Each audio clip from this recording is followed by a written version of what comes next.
Good morning friend, সবাই কেমন আছেন? আশা করি সবাই ভালো আছেন। আজকে আমি ব্লগটা 11টা থেকে শুরু করলাম।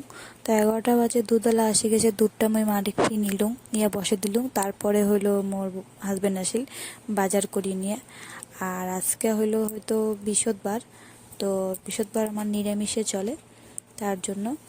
আর এই যে আরও মানে মোর মা ঘরের বাজার আনছে, যার জন্য বাবু পাশে পাশে যাবার লাগছে, ওর বাবার পাশে পাশে, ওই জন্য।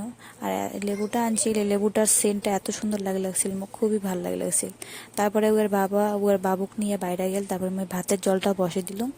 আজকে হলো কুমড়া হয় যে, চাল কুমড়া, আর কচুর যে গোড়ালিটা হয়, ওইটাই হলো কদ্দুকস দিয়ে কাটিয়ে ওটা হলো সবজি হবে, মানে সবজি ভাজি কোয়া চলে।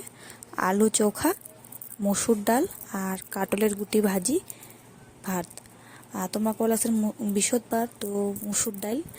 আর একটা কথা তোমাকে মই ক্লিয়ার করে দিলাম, বিহেরি বাড়িত মসুর ডালটা চলে নিরামিষত, হ্যাঁ।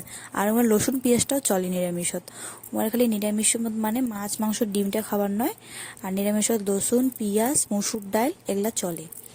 এই যে মোর ভাতটা হয়ে গেল, সবজি টবজি কাটতে কাটতে ভাতটা হয়ে গেল। তো ভাতটা হয়ে গেছে, সবজিটা কাটে দিয়েছ। এই যে কদ্দুকস মানে এইটা দিয়ে কুমড়াটা আর কচুটা কাটে নিল। কাটে নিয়ে দেখছেন একদম মিহি মিহি হয়েছে। তার মধ্যে আমি কটা কাটলের গুটিও দিয়ে দিছাম। আর কয়টা কাটলের গুছি ভাজার জন্য মোর বাবুক কইসং, বড় বাবু, যে কাটলের বিচিগুলো সিঁড়ি দিবে লাগছে।